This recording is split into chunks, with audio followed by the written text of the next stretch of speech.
When you are tied to a tree and you have such a dangerous tool as a chainsaw in your hand, safety comes first. That's why chainsaws are equipped with a triple safety: the safety throttle, a deadman switch, and a chain brake.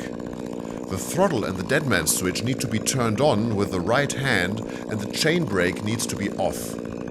Only then the chain will start running. If the chain brake goes on because of a kickback, for example, the chain will immediately stop.